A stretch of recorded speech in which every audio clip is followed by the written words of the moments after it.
pêcheurs. Bon bah je suis très heureux de vous retrouver dans une nouvelle vidéo. Donc dans cette vidéo je vais vous présenter un montage. Donc c'est le Shod Rig. Il est plutôt appelé le montage hélicoptère mais son nom c'est Shod Rig. Donc je vais vous présenter comment faire une épissure, les accessoires qu'il faut pour réaliser le montage. Ce montage là c'est plutôt un montage de longue distance.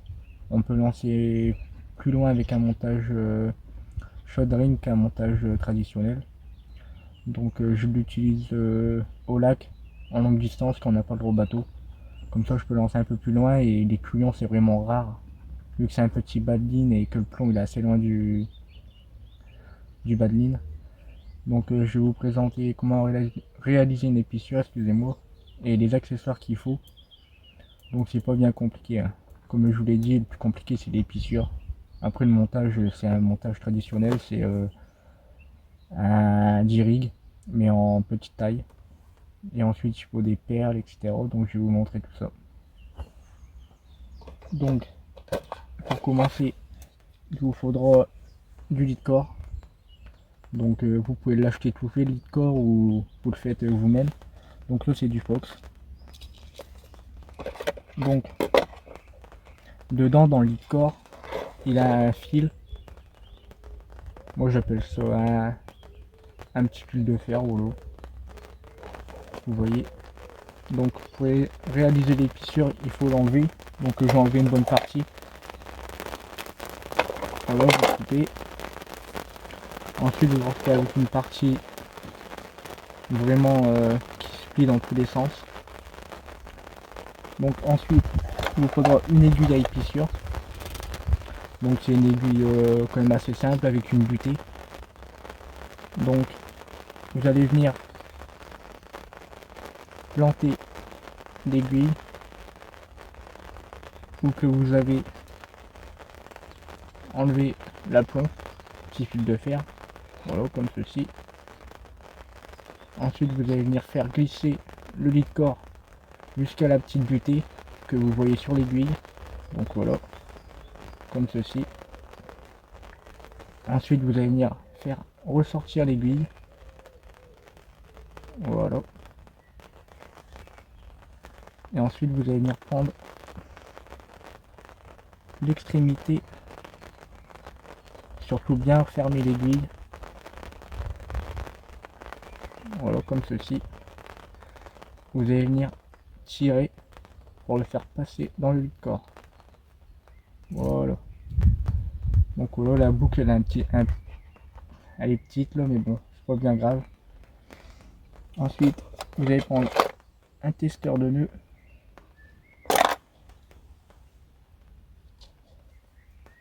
Et vous allez venir tester le nœud si ça tient vraiment. Si ça tient vraiment, vous venez couper l'extrémité. Vous la coupez pas à ras, parce que personnellement, moi je viens de mettre un coup de briquet après. Donc voilà, pour pas que ça glisse.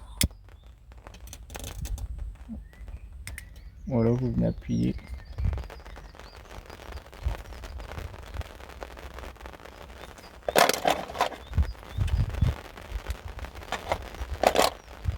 Voilà, comme ceci. Et votre boucle est faite.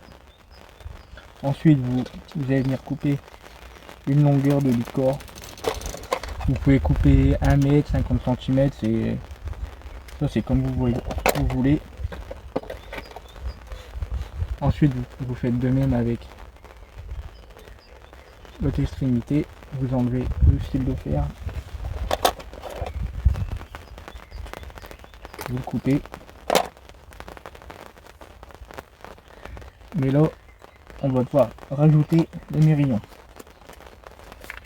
Les mérillons, une agrafe. Donc c'est des agrafes comme ça, clip de ESP. Donc vous le mettez de côté l'agrafe. Vous venez reprendre l'aiguille. Donc là vous refaites comme je vous ai montré la première fois.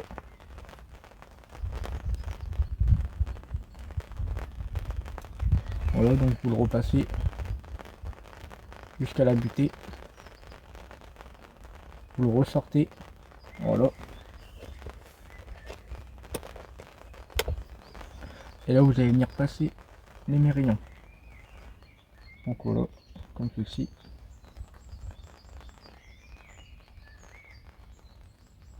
Ensuite, vous replantez l'autre extrémité du lit de corps et vous le refaites passer comme ceci.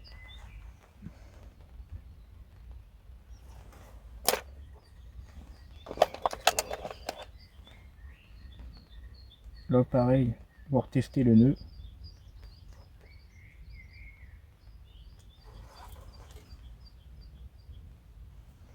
Donc là ça tient, il n'y a pas de souci. Vous venez recouper l'extrémité. Le coup de briquet c'est pas vraiment obligatoire. C'est moi qui veut assurer le montage. Voilà.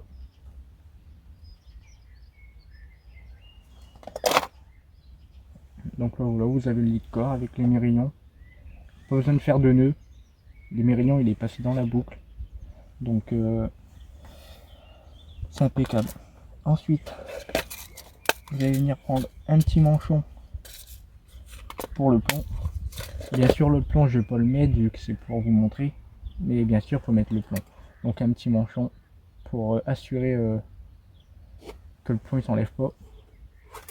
Donc je vous l'ai pas dit mais le plomb vous venez le mettre sur la graffe. Donc vous le passez là, il y a des petites encoches et vous le faites arriver là. Ensuite, le manchon vous le passez dans l'aiguille, comme ceci.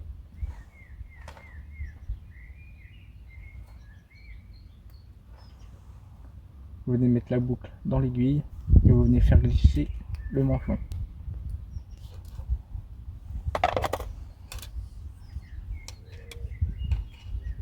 Voilà. Donc là normalement vous avez le plomb.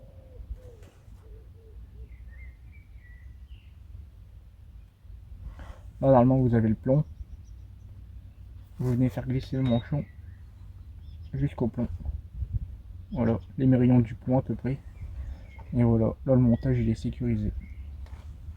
Ensuite, je fais un bas de ligne bien sûr.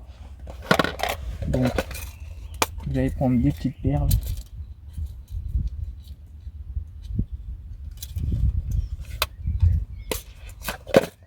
Donc voilà, je sais pas si vous allez bien voir, c'est vraiment des petites perles. Vous venez à passer dans l'aiguille, comme ceci. Vous venez passer la boucle comme vous avez fait pour le manchon. Et vous la faites glisser sur le lit de corps. Vous la faites glisser jusqu'en bas. Donc voilà, ça donne ça. Ensuite, le lit de corps, on va le mettre de côté. Je vais vous présenter le montage. J'avais déjà fait une vidéo aussi montage de D-Rig, mais là je vais vous le refaire pour le SHOD. Donc c'est pareil que le SHOD, que le D-Rig comme je vous ai dit tout à l'heure. Vous prenez un hameçon. Donc là je vais prendre un hameçon de 4.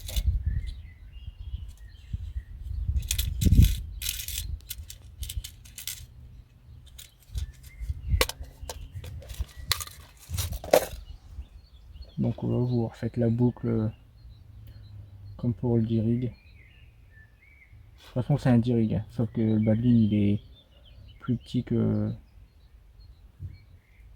D-Rig normal qu'on montrait avec un montage normal clip plomb.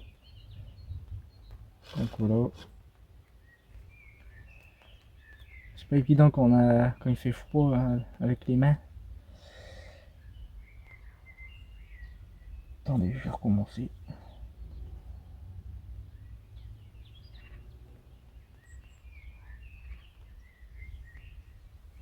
Donc là vous tournez.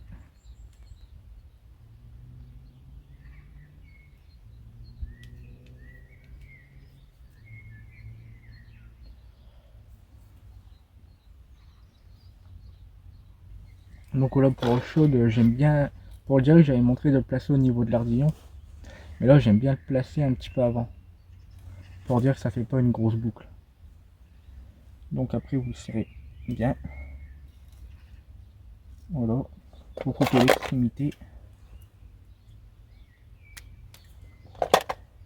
Après vous prenez une longueur de fluocarbone pas très grande. Vu que c'est un petit bas de ligne, ça sert à rien de prendre une grande longueur. Vous prenez un petit émerillon, micro-émerillon pour Dirig. Donc moi je prends les micro-émerillons de chez Matrix pour la Kaneko. Ça va super bien et je m'en plains pas. Donc pour le moment, les émerillons me plaisent. Voilà, vous le repassez dans l'anneau. Ah, attendez, le détecteur vient de sonner. Excusez-moi.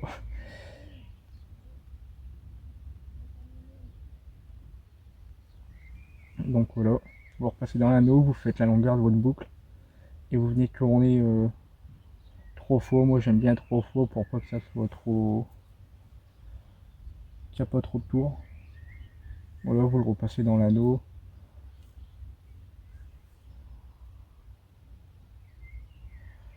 Comme ceci. Donc là, ça fait une petite boucle. Voilà. Ensuite, vous recoupez une petite longueur, parce qu'il est un peu grand. Voilà. Donc vous voyez, le badin n'est pas fort grand.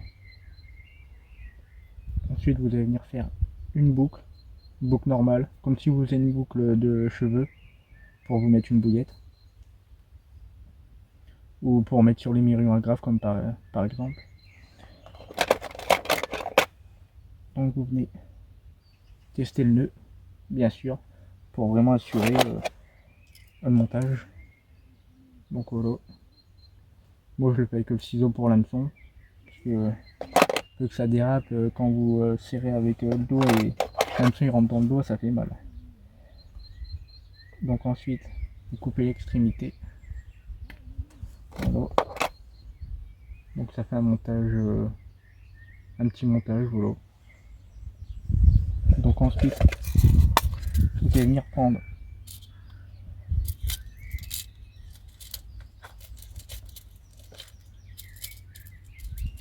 un émerillon, mais un émerillon avec un gros anneau. Donc ça fait un émerillon normal. Et ensuite, ça rajoute un gros anneau. Donc vous voyez, voilà.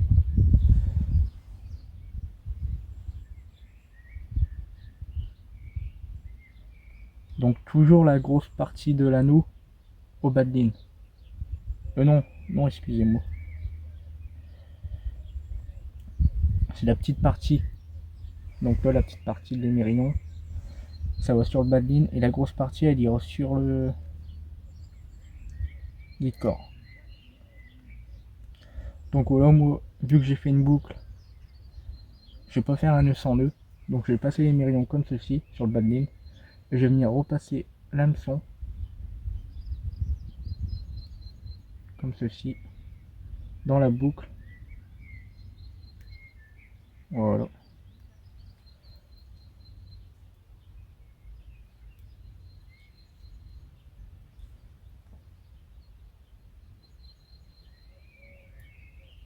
Mais vous pouvez faire des nœuds sans nœuds, il n'y a pas de problème. Là j'ai fait une boucle comme ça pour vous montrer que vous pouvez faire ça aussi. Mais vous n'êtes pas obligé de faire ça spécialement.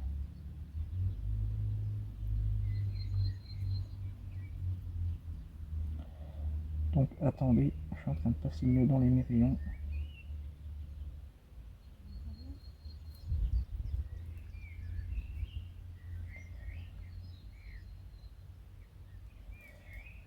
Ah, c'est vraiment pas évident avec les mains froides. J'aurais dû prendre ma tente.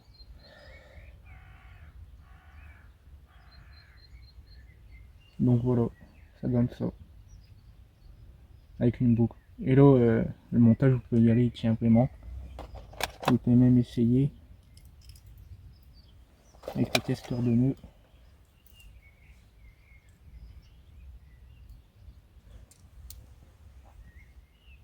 ça tient. Et je préfère faire un nœud sans nœud, mais là, comme je vous ai déjà montré dans une autre vidéo, je préfère vous montrer aussi un nœud comme ça avec une boucle. Donc on repasse le badline dans la boucle et après ça vient se coincer à l'émerillon comme ça. Et j'ai pas encore cassé avec ce nœud. Donc vous reprenez votre petite corde comme ceci, l'extrémité où il n'y a pas l'émerillon. Vous venez passer la grosse partie de l'émerillon au bout de corde, donc ça fait comme ceci. Vous venez le faire glisser en bas. Ensuite vous reprenez une deuxième perle.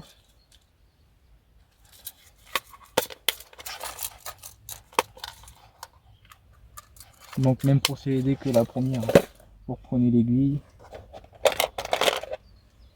et vous la repassez au lit de corde.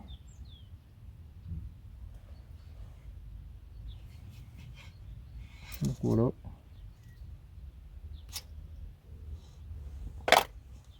Donc vous la faites glisser. Et voilà. Le montage il est prêt. Donc après, les perles, vous pouvez les éloigner, voire les rapprocher du plomb.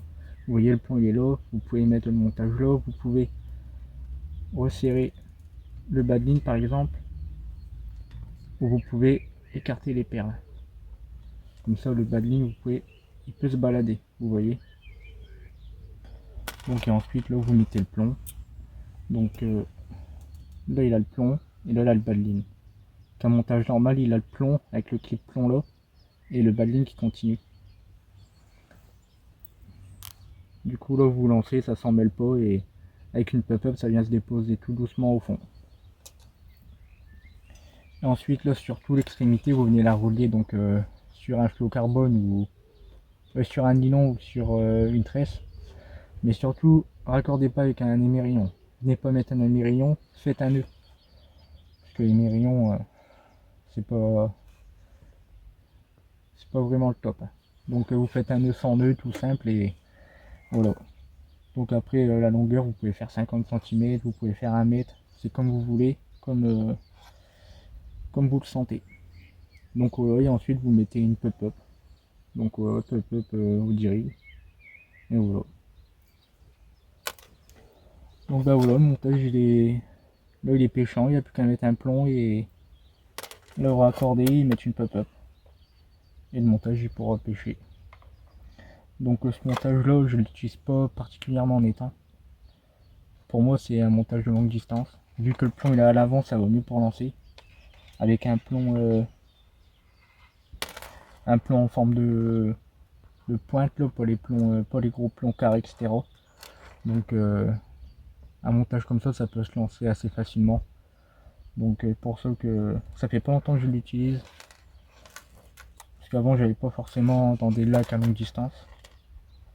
Mais maintenant que je fais de la pêche à longue distance, je préfère le montage shot rig. Et c'est un montage qui m'a tout le temps plu. Et je voulais pas trop le faire parce que je trouvais ça un peu dur. Mais le plus dur c'est les fissures comme je vous ai dit, et une fois qu'on est habitué ça va tout seul. Donc bah voilà pour ce montage. J'espère qu'il vous aura plu, je vous en referai d'autres. Donc pour le moment je vous ai fait le J-Rig et le shot rig. Et on verra pour d'autres montages plus tard. Donc bah j'espère que la vidéo vous plaira et on se retrouve dans une prochaine vidéo. Bonne déroule.